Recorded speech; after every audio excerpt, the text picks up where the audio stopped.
programs. Pastor Jesse Bradley, the senior pastor at Grace Community Church in Auburn, Washington, joins us now.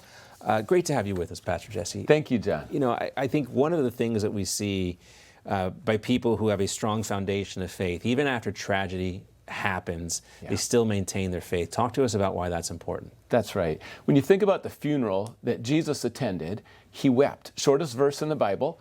God enters in. He's close to the brokenhearted, and he's a refuge, strength, an ever-present help in trouble. He cares. And yet at the same time, while we grieve, there's a hope greater than our challenges. And Jesus at that same funeral said, I am the resurrection and the life. And death is not the end of the story. Right. And there's victory over this darkness. Yeah. So we put our hope in the Lord, and his hope is indestructible. Well, you're here with us on set in Florida. It's great to see you in person. Your church is in Auburn, Washington, which is in Seattle. You just told me that is the least religious city in the country. That's right. And I grew up as an atheist. I read the Bible for the first time at Dartmouth College, so I can relate and love to have those conversations about a relationship with Jesus. And so many people just haven't heard it clearly, that if you put your faith in him, it's grace, not achieved but received. That's the good news. It's the power of God. And people are coming to know Jesus in Seattle. We started drive-through prayer a couple years ago. And every week, twice a week, people come in for prayer. They open up their hearts. We share Jesus. They come to know the Lord. And now there's sites around the country. We hear a lot about a religious revival in this country, people coming back to faith. What do you think is driving that? I see it, college campuses, record numbers of baptisms. Online, we've been able to see millions come to know Jesus. And there's such a hunger right now. Jesus has living water for thirsty souls. And I think there's a lot of people who have tried everything the world has to offer, and they're wondering, what's next? And on the outside, people look like they have it together, but on the inside, there's an emptiness.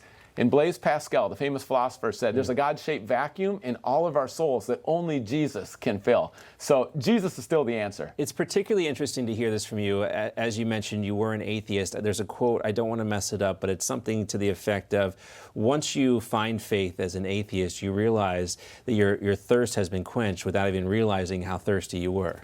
That's right. Augustine said, our hearts are restless till we find our rest in thee. And the Apostle Paul, many of the people who oppose the faith, when you think about the case for Christ, Lee Strobel, he came trying to prove that it's all junk. Right. And then he looked at the evidence. So our faith is based on facts, historical evidence. And going back, you mentioned Paul, you talk about the other disciples, and so many people criticized people for offering prayer after the shooting. But anyone who knows the story of the disciples, they prayed in spite of the fate they knew was coming. A lot of them, Bartholomew was skinned to death. Paul, of course, crucified upside down. So many of the disciples knew their fate was going to end poorly, but yet they continued to pray. That's right. Prayer's not a signal of weakness at all. It's actually wise to pray. And it comes down to pride versus humility. God opposes the proud, but gives grace to the humble. And prayer changes us on the inside. That's how God moves. Gives us the peace that transcends all understanding. But we need to cry out to God in prayer. We're saying, God, we need you. We rely upon you. And just like in our nation, in God we trust. Trust is the core of every relationship, good communication. So we listen to God in prayer, we confess sins, we return to God in prayer, we thank God. And when families pray together, in marriages, when you pray together, it strengthens our relationships. Yeah, anyone who's been through that transformation knows that when you surrender your heart to Jesus, you actually gain so much strength by doing so. So it's a powerful thing.